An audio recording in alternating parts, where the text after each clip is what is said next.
Welcome back to the 27. What you're looking at right here is a Camaro, but it's kind of not. It's the Aussie Racing Camaro, which is part of the Aussie Racing Cars League. Believe it or not, regarded as one of the most successful Australian motorsport categories of all time. We'll be taking a quick look at this quote-unquote Camaro and putting a build together for it to hopefully help you get familiar with it and gain some lap time. The ARC is a silhouette racing car class, which basically means the only thing that is in common with the cars in this category to their actual production vehicles is simply a superficial resemblance, a fiberglass shell. Out of curiosity, this would include other racing series such as NASCAR, late model DTMs, as well as GT1s, the Merc CLK being a good example. But that's where the similarity ends with the Camaro, because underneath the thin veneer is a custom frame with a center-seated cockpit, a motorcycle engine, and a spool differential. It is extremely lightweight with a low center of gravity, has the power-to-weight ratio of a modern high-performance supercar capable of 0 to 100 kilometers per hour in a little over 4 seconds, and top speeds in excess of 200 kilometers per hour. And it's tiny, almost half the scale of a normal racing car. Believe it or not, depending on the track, this little monster can lap within 6 seconds of its Super V8 big brother. So why is this so popular in Australia? Well, Australia. One thing that could be said is because the cars are spec, the racing is close and fierce. The car does present its own unique challenges though, and in AMS2 where this comes from, I have no clue, but it's fun, yet often overlooked. When you first sit down at it, you'll notice it's a little car with big dreams, and without the sensation of possibly becoming a temporary skid mark on the walls of the Adelaide street circuit, you can throw this little thing around. According to real-life sources, it drives more like an open-wheeler than a true touring car, but the biggest thing you'll notice is the ability to get the back end kicked out and steer with the rear. But although drifting looks cool, it's not always the fastest way to go from point A to point B, so much of this build is focused on keeping the car straight and moving forward. It's somewhat of a momentum car too, so tenths lost at every corner are hard to get back. As far as the build is concerned, nothing shocking. It's all going to be minor changes. We pressured and cambered the tires a bit. We added a touch more front end stiffness. I didn't want the car to dig into the corners when trail braking too much and have the back end kick out too early. I wanted a nice controllable trail braking rotation, allowing for a smooth throttle application so you can find the wheel slip point with your throttle foot without having to control the car first. I felt like the car responded to a softer rear suspension as well, making it a bit more forgiving. If you're too aggressive with the throttle, the car has a tendency to roll back and forth on the rear, which isn't a great feeling. So let's take a look at the telemetry. Okay, we're back with RST, and as usual I posted 3 laps in a session using the defaults and 3 laps in a session using the custom package. If you look at the best lap times, it looks like over 1.3 seconds gained with the custom package, and I don't think that's representative. I just think I had a rip-roaring good lap on that one. But I'd like to say it was the build. Probably not, just more comfort maybe a little bit, but that's what the builds can do for you, consistently faster times, and I'll advertise that too. Why not? Anyway, the first thing I wanted to show to you was the gearing package for the ARC Camaro, and it's something interesting that I learned after I did my tests. And if you look at the power curve here, particularly I think the blue and the red over top is probably representative, but it looks like it has a significant drop in engine power after about 8,300 RPM. So that is telling me that we're looking to shift out of this, out of gears at about 9,500 RPM, and then entering gears at around 7,000. I think that would be the top end of the power curve band. And with little cars like this, with such high power to weight ratios and low weight, that could mean the difference between half a car length or a car length at the end of a long straightaway. The next thing we want to look at is the differential. Now I told you this was a spool, so let's take a look at that. And this is what a spool looks like. If you look at the third graph here, bing, no difference in the wheel spin between the left and the right tires.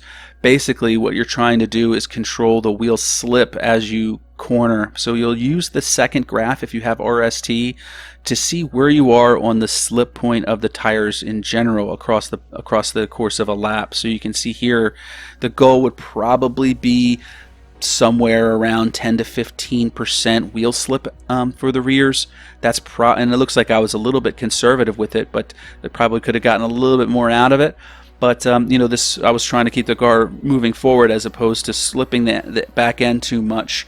Then we're going to look at the damper histograms. I love looking at the damper histograms. Let's take a look at the default package. Again, rebound bias. Oh boy, more rebound bias. All four corners, and I've explained this several times. Rebound bias on the front, it's going to give you oversteer on entry. Rebound bias on the rear, the same. Mid corner, it's going to be the car's going to be all mixed up. It doesn't know what it's going to do. And then on exit, it's going to be more planted. But it's the mid corner that usually gets the cars in trouble with the damping packages by default. But what we did was we cleaned it up. We made the rears more balanced, and we kept a little bit of the rebound bias on the front because I did want a little bit of that extra turn in on the fronts because I took away the toe, and taking away the toe angle basically increases the turning rate at high speed. It makes the car turn more. A higher toe out will make the initial toe in sharper, but late cornering less. You'll have a little bit less grip. So that's why I use a more neutral toe setting, and I try to do that initial turn in, or make that initial turn in happen with the rebounds on the front. The next thing, let's look at the lateral stiffness distribution. Like I said before, it's just going to be minor changes here and there. Let's look at the default package. And it looks like the default package by nature is a little bit understeery. I mean, you're looking at probably around 53, 54%. Yeah, probably around like 52, 53% over here. But yeah, that indicates a little bit of an oversteery nature to the car. What we did was we softened the rear a little bit, stiffened the front, and we brought that to be around 55%, maybe a little bit more. 57%. I thought that the front end being stiffer helped keep the back end underneath the car a lot better.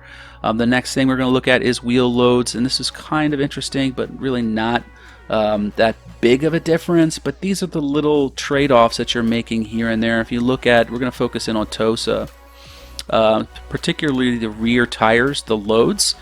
With the custom package, I reduced the amount of load on the right rear at TOSA, but I increased on the left, so the car was more planted on the ground while cornering. So when we hit the throttle, we had more even footing, whereas in the custom package that's represented here in the red, you have more loading on the right rear and less on the left.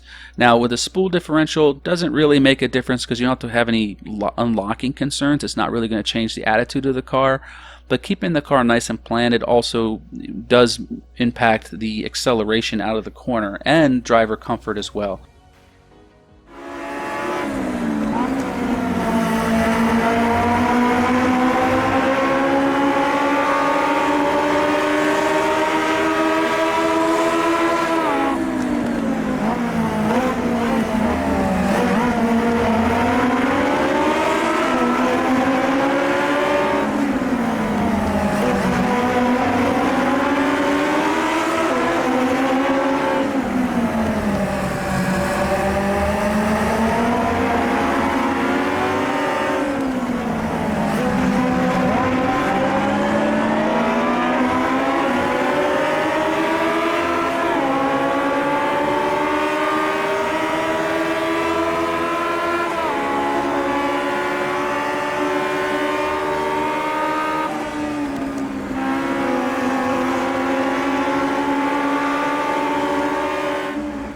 So that's the Aussie Racing Camaro.